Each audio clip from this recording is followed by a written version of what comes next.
How could you forget something so basic, Clara? Emily would never be so careless.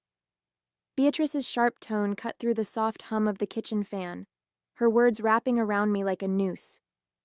I paused mid-stir, gripping the wooden spoon tighter as my chest tightened. The pot of soup simmered on the stove, its aroma filling the air, but all I could smell was the bitterness in her words. My name is Clara Mason. I'm 32, a nurse, and for the past 3 weeks, the caregiver to my recovering mother-in-law. When Beatrice had surgery last month, I moved into her house, balancing my shifts at the hospital with endless nights by her side. I wanted to help, not out of obligation, but because it felt like the right thing to do. I hoped it might soften the years of cold distance between us. But no matter how much I tried, it seemed my efforts were always invisible, overshadowed by Emily, her perfect daughter, who breezed in once a week, smiling for the camera before leaving just as quickly. I didn't know how to respond. My throat felt dry, and the words I wanted to say caught like thorns in my chest. Beatrice turned back to the table, muttering something under her breath, her disapproval settling over the room like a heavy fog. Emily, of course, was nowhere to be found.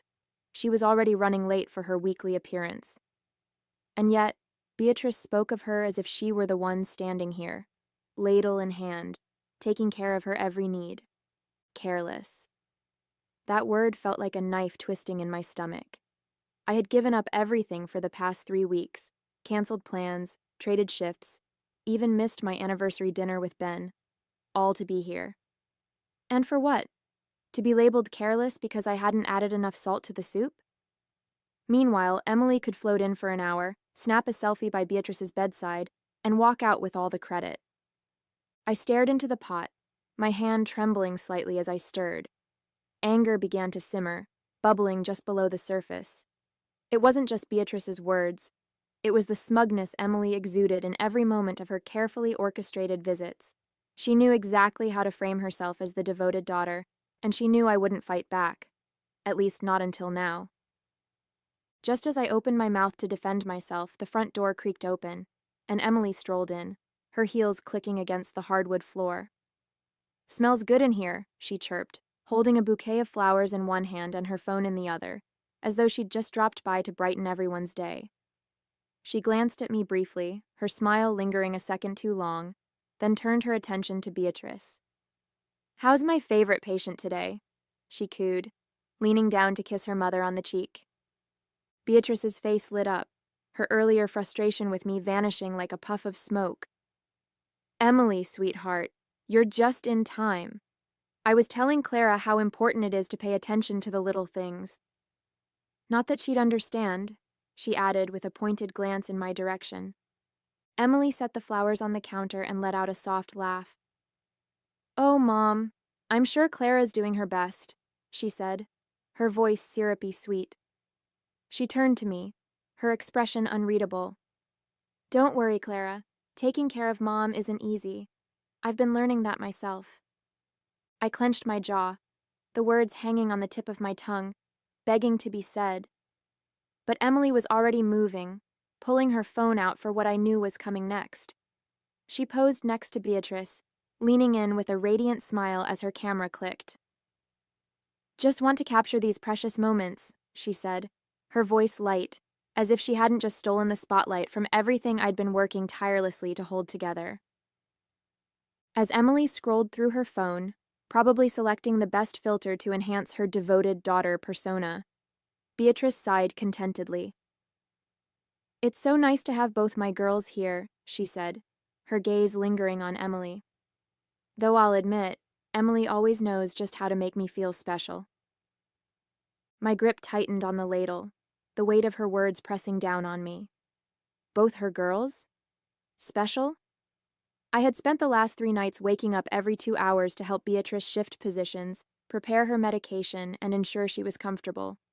Meanwhile, Emily's contribution amounted to curated snapshots and vague reassurances that she was always thinking of Mom. "Mom," Emily began, her tone casually breezy, "I was actually thinking of bringing you that herbal tea you love next week. You know, the one from that little shop downtown?" It's just been so busy at work, but I'll make time.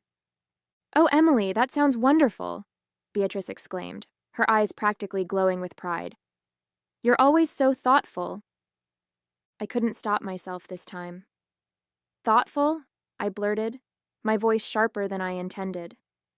Both Beatrice and Emily turned to me, Beatrice's brows knitting together in confusion. She drops by once a week to take a few photos and then disappears. I've been here every single day, doing everything I can to make sure you're comfortable. Emily's smile didn't falter. If anything, it grew wider, but her eyes flashed with something colder. Clara, she said, her voice calm and measured, I didn't realize this was a competition. We're all doing our part in our own way.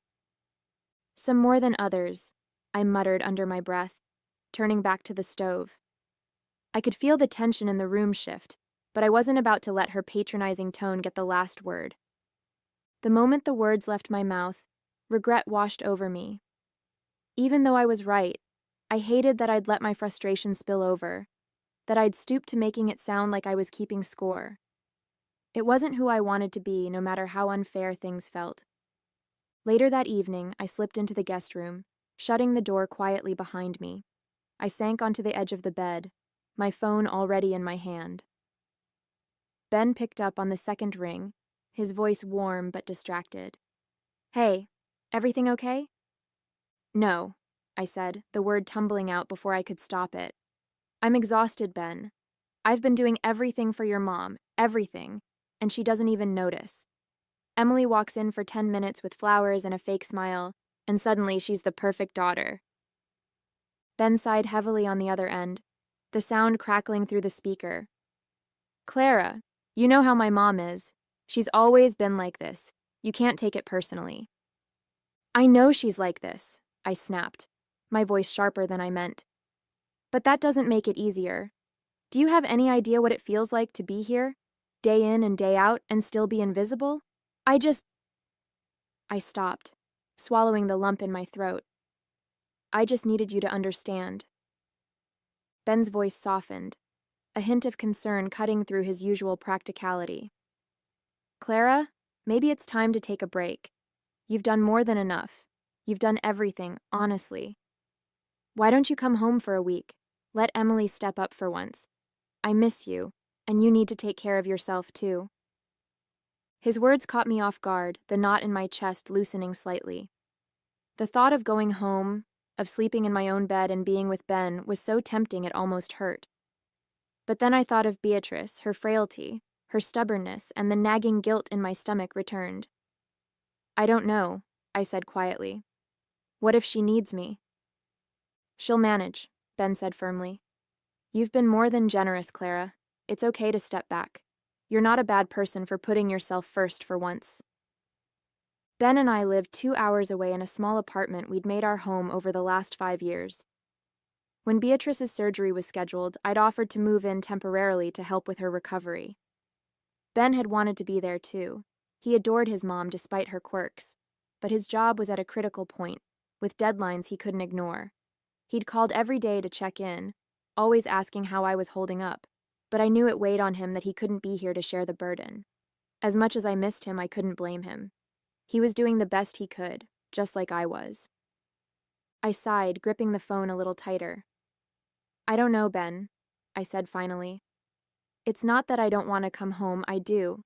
I miss you, and I'm exhausted. But I can't just leave her like this. She still needs someone here. There was a brief silence on the other end before Ben spoke again, his voice calm but firm. I get it, Clara. You care about her, even if she doesn't always show it. Just think about it, okay? You've done so much already. It's not selfish to take care of yourself, too. I'll think about it, I said quietly, my throat tightening. I promise. It felt like the right thing to say, even though I wasn't sure if I could really let myself walk away. The next morning, I found Beatrice in the living room, sitting upright in her chair with the television on low. She didn't look up as I entered, her attention fixed on a weather report. I hesitated, wondering if I should start the conversation with a simple, "Good morning." But before I could speak, She turned to me with a pointed look. Clara, she said, her tone already laced with irritation. I couldn't help but notice how late dinner was last night. It's not good for my digestion to eat that late, you know. I blinked, taken aback. Dinner was ready as soon as Emily left. I thought we agreed. Yes, because you didn't have it prepared earlier, she interrupted, her words sharp. When Emily is here, everything feels more put together. She doesn't need to be told what to do. I clenched my hands at my sides, biting back the words I wanted to say. Emily stayed for less than an hour, I replied carefully. She didn't even stay for dinner.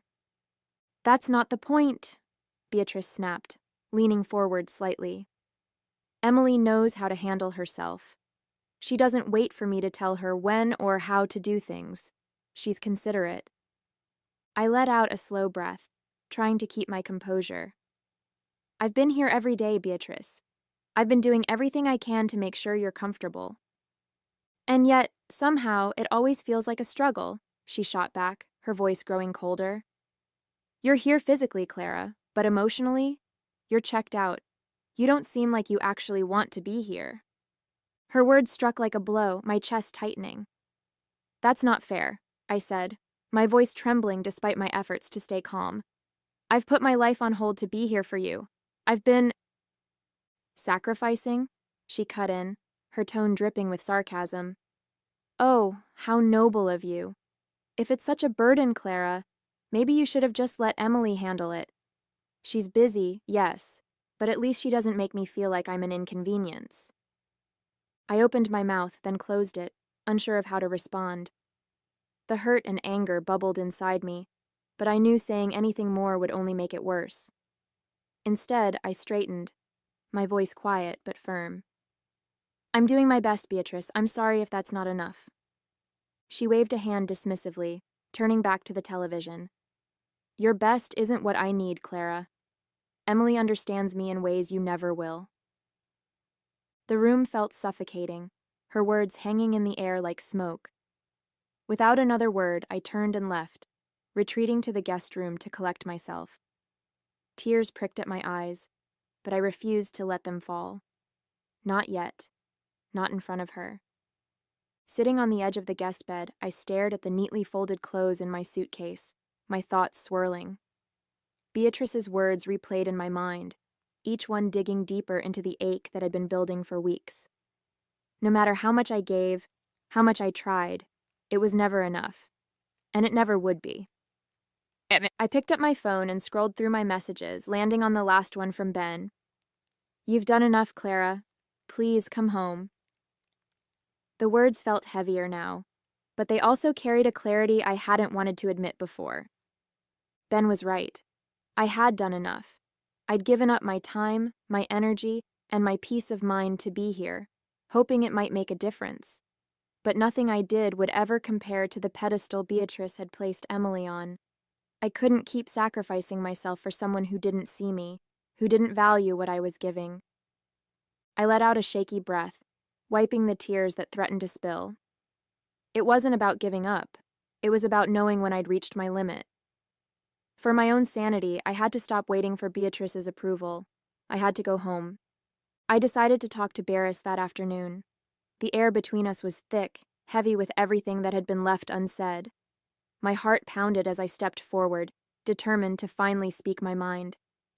Beatrice, I began, my voice steady but soft. I need to talk to you. She glanced up briefly, her expression unreadable. If this is about dinner tonight, I'd rather you focus on getting it right than wasting time chatting. My jaw tightened, but I pushed through. No, it's not about dinner. It's about how I've been treated since I got here. Her hand froze mid-stir, and she finally looked at me, one eyebrow arched. Oh? And how exactly have you been treated, Clara? I took a deep breath, the words spilling out before I could second-guess myself. I've been here every day, doing everything I can to take care of you. I've rearranged my life, missed important moments, and given you all of my energy. And yet, no matter what I do, it's never enough. You've made it clear time and time again that you don't value me, and honestly, I'm tired of being treated like I'm worthless. She set her spoon down with a deliberate clink, folding her hands in front of her. Well, she said coolly, if you're tired, Clara, no one's forcing you to stay. Frankly, Emily would do a much better job anyway. She always has. Her words stung, sharper than I'd expected, but I refused to let her see how much they hurt. Emily isn't here, Beatrice, I said, my voice firmer now. She's never here for more than an hour or two. I've been the one taking care of you. But if you think she can do better, then fine. I'm done. Beatrice didn't flinch, her expression hard as stone. Good, she said with disdain. I won't miss the complaining. At least Emily knows how to show respect. I nodded slowly, the finality of her words settling over me like a cold weight. I hope she can give you what you need, I said quietly, because I won't be back. Without waiting for her response, I turned and walked away, my chest tight but my head held high. It was over. I was done. Back in the guest room, I packed my things with quiet determination. Each folded piece of clothing felt like another weight lifted off my shoulders. Beatrice's cutting words still rang in my ears, but I shoved them aside. It was over. I was done bending myself into knots for someone who didn't value me. Once everything was packed, I sat on the edge of the bed and stared at my phone. My thumb hovered over Emily's number before I pressed call. The line rang several times before she finally picked up. "What is it, Clara?" Emily answered, her tone clipped and impatient. "I'm kind of busy right now." I took a deep breath, refusing to let her attitude get to me. "I'm leaving," I said simply. "I've packed my things and I'm heading home. Beatrice needs someone here, so congratulations. You're up." "What?" she snapped, her voice immediately rising. "Wait, what are you talking about? You can't just leave." "I can, and I am," I said firmly. "I've done my part, Emily. It's your turn now." She let out a high-pitched laugh, the kind that came more from disbelief than amusement. "Oh, sure. Just drop everything on me, why don't you? Do you have any idea how busy I am? I can't just—" "I've been here for weeks," I cut in, my voice steady. "You've had time to prepare for this. Mom's your responsibility too, and she seems to think you're better at this anyway. I'm sure you'll figure it out." "Are you kidding me?" Emily shrieked, her tone growing more frantic. "I don't have time to babysit her. That's your thing, Clara. You're the caretaker, not me." "Not anymore," I said, my voice cold. "Good luck, Emily." Before she could respond, I hung up, exhaling a shaky breath. I stood, grabbed my suitcase, and headed for the door. I didn't owe anyone an explanation. It was time to leave. 4 days had passed since I left, and I had tried my best not to think about what might be happening back at Beatrice's house. But when my phone buzzed late that evening, I saw her name flashing on the screen. A part of me wanted to ignore it, but curiosity, and maybe a bit of guilt, got the better of me. I picked up. "Hello?" I said cautiously. "Clara," Beatrice's voice came through, shaky and strained. She sounded different, tired, maybe even desperate. I need to talk to you." I hesitated, unsure of what to say. "Is everything okay?" "No," she admitted, the word heavy with frustration and something else I couldn't quite place. "Emily hasn't been here since you left. She's barely answering my calls, and when she does, she has some excuse about work or being too busy. She promised me she'd be here." I bit my lip, resisting the urge to say I told you so. Instead, I stayed quiet, letting her vent. "I've had to do everything on my own," Beatrice continued, her voice trembling. "I can't even manage the stairs some days. I don't know what to do, Clara. I feel completely abandoned." Her words hit harder than I expected, stirring a mixture of emotions, sympathy, vindication, and a lingering ache of resentment. She had treated me like I was nothing, and now she was realizing what it meant to truly feel alone. "I'm sorry to hear that, Beatrice," I said finally, my tone neutral. "But I warned you this might happen.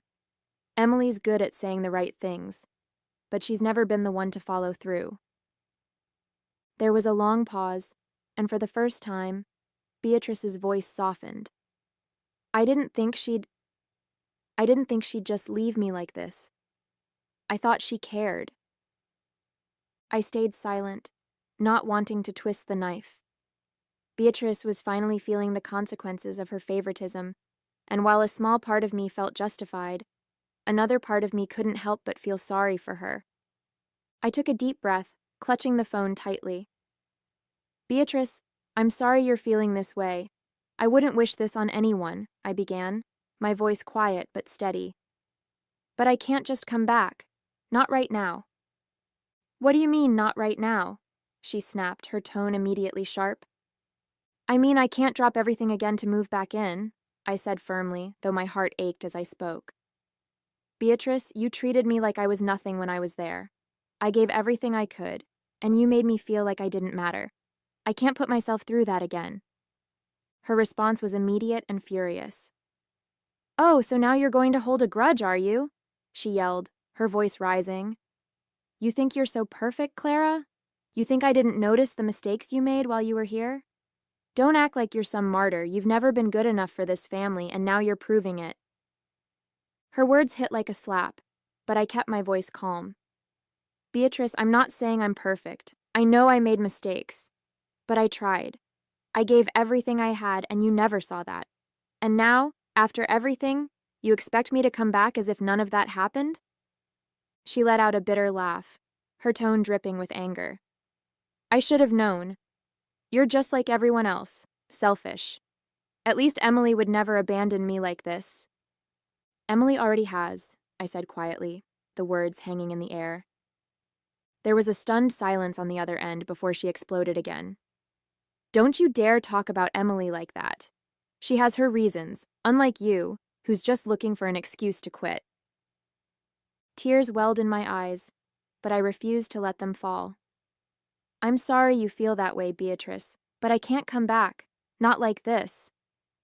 Before she could yell more, I ended the call, my hands trembling.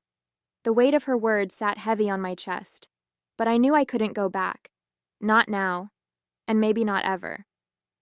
5 days passed, and I tried to move on, pushing the memories of Beatrice's anger to the back of my mind. I was starting to feel a sense of peace again, though it was fragile, held together by long walks and conversations with Ben.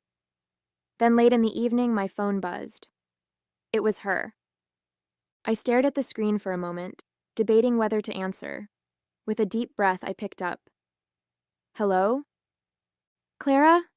Beatrice's voice broke on the other end, shaky and filled with tears. Clara, I'm so sorry. Her sobs were raw, her words tumbling out in fragments. I don't know what to say. I've been sitting here thinking about everything, and I can't believe how awful I was to you. You didn't deserve any of it. I don't even know why I acted like that. You gave so much, and I threw it back in your face. I sat down, stunned. Beatrice, I started, but she cut me off. No, let me finish, she pleaded, her voice trembling. I've been so unfair to you, Clara. So blind. You didn't have to come here, but you did. You took care of me when no one else would. And I treated you so terribly. Her sobs deepened and my chest tightened. I regret it so much, she choked out. Emily hasn't been here in days, and now I see it. I see what you were saying all along. I need you to know how sorry I am. I didn't deserve your kindness, but you gave it anyway. Tears pricked at my eyes, her sincerity cutting through the pain I'd been carrying. I took a deep breath, steadying myself.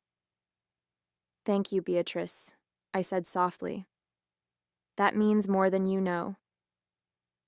I don't expect you to forgive me, she whispered, her voice cracking. But I had to tell you. I'm so sorry. I sat in silence for a moment, letting her words sink in. I'll need time, I said finally, my voice gentle but firm. But I appreciate your apology. It's a start. It is, she said, her sobs quieting. I'll try to do better, Clara. I promise. When the call ended, I set the phone down, my heart heavy but lighter all at once. For the first time, it felt like there was a path forward, however slow it might be. After Beatrice recovered, everything was different. She treated me with kindness and gratitude, her sharp edges replaced by genuine warmth. Each visit was lighter, filled with moments of connection instead of tension. Beatrice went out of her way to show her appreciation, and while the past couldn't be erased, it no longer weighed us down. For the first time, I felt truly valued, and that made all the difference.